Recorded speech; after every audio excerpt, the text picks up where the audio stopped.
ಮಾನವೀಯತೆ ಉಳ್ಳವರು ಪ್ರಾಮಾಣಿಕರಿದ್ದರೆ ಮಾತ್ರ ಬೇರೆ ಬೇರೆ ಬೇರೆ ಬೇರೆ ಮಾಡೋಕ್ಕಾಗಲ್ಲ. ಇಲ್ಲ ಕಡಿಮೆ ನಮ್ಮ ಹತ್ರ ಲೆಕ್ಚರಲ್ ಬರೋದು 37-32 ಸಾವಿರ. ಓಕೆನಾ?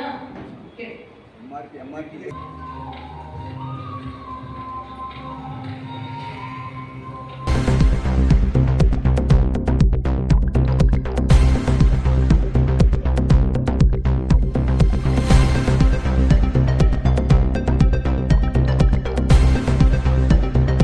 ವಿಶ್ವದಾದ್ಯಂತ ಒಂದು ಶುದ್ಧವಾದ ಅಮೃತಕ್ಕೆ ಸಮಾನ ಅಂತ ಹಾಲಿಗೆ ಹೇಳಲಾಗ್ತದೆ.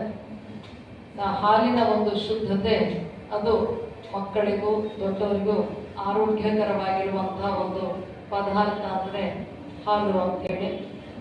ನಮ್ಮೆಲ್ಲರ ಒಂದು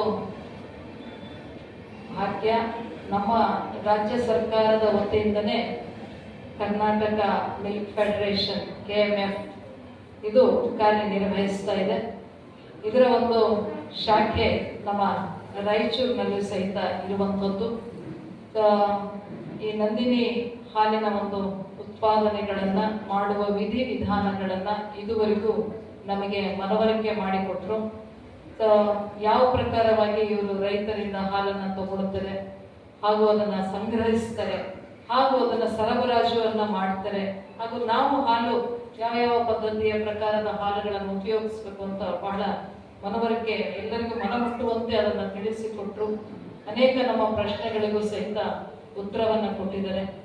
ಆರೋಗ್ಯಕರವಾಗಿ ಇರುವಂತಹ ಹಾಲನ್ನು ನಾವು ಸೇವಿಸೋಣ, ನಮ್ಮ ಆರೋಗ್ಯವನ್ನು ಸಂರಕ್ಷಿಸೋಣ ಅಂತ ಹೇಳ್ತಾ